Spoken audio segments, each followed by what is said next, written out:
अब देखिए बच्चों क्वेश्चन नंबर 27 देखते हैं। 27 में सबसे पहला नंबर क्या है बच्चों, एल्कीन का H+ के ऊपर अटैक होगा। जैसे ही एल्कीन का H+ के ऊपर अटैक होगा तो आप समझते हैं मार्कोनी रूल से स्टेबल कार्बोकेटाइन का निर्माण होगा, तो यहाँ पर बना दिया। अब उसके बाद बच्चों रिंग के ठीक बाहर वाले कार्बन पर पॉजिटिव चार्ज है 5 मेंबर रिंग, तो 6 मेंबर रिंग में बदल जाएगा रिंग एक्सपेंशन से।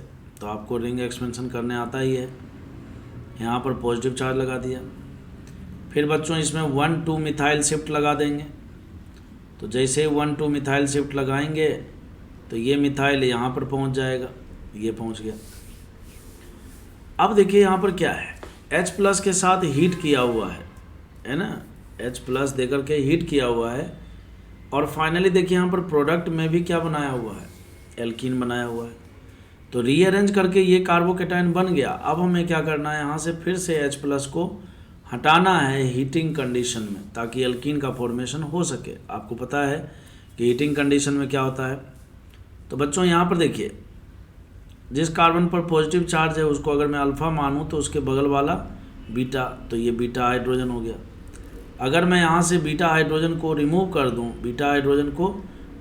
दूँ, तो बच्चों यहाँ पर डबल बॉन्ड का निर्माण हो जाएगा। अब आपके दिमाग में एक बात आ सकता है, सर वही बीटा क्यों और क्यों नहीं, तो करो।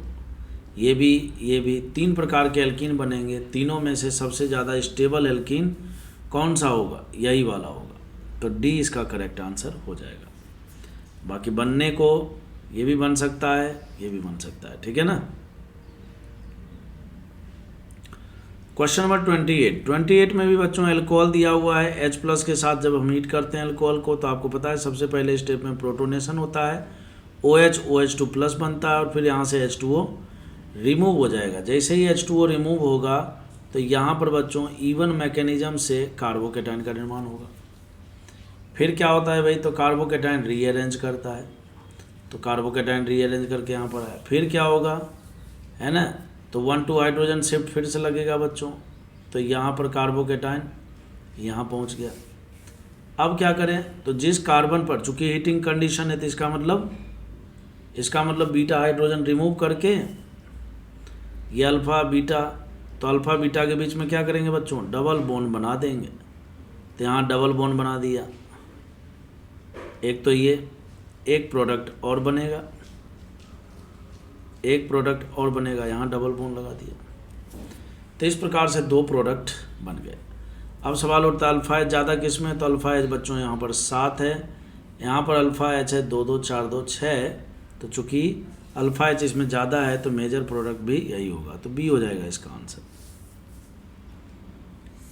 क्वेश्चन नंबर 29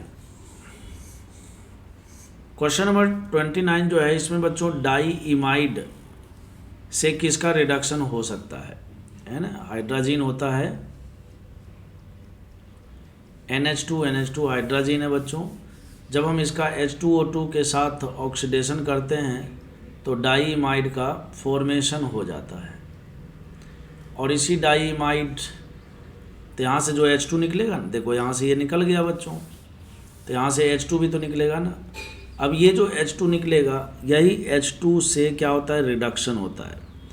तो अब सवाल उठता है किसका रिडक्शन होता है। तो आपको हमेशा ध्यान रखना है कि ये जो डाईइमाइड है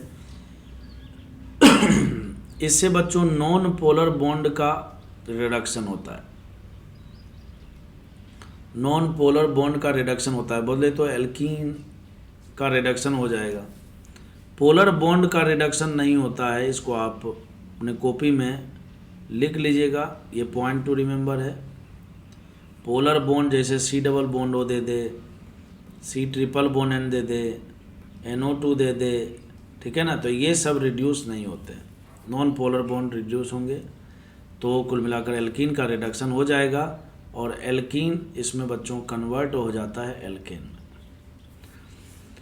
मतलब सिंपली रिडक्शन होता है इसमें। हाइड्रोजन में जब H2O2 ऐड करते हैं तो वहाँ पर डाईइमाइड का फॉर्मेशन होता है और साथ ही साथ जो है H2 निकलता है, जो H2 निकलता है उसी से हाइड्रोजन का एडिशन हो जाता है। और हाइड्रोजन का एडिशन का मतलब एडिशन ऑफ हाइड्रोजन मतलब रिडक्शन, आप जानते ही हो। बस केवल ध्यान रखने वाली बात यह है कि नॉन पोलर बॉन्ड का रिडक्शन होता है, पोलर बॉन्ड का रिडक्शन नहीं होता है। तो डी हो जाएगा आंसर इसका।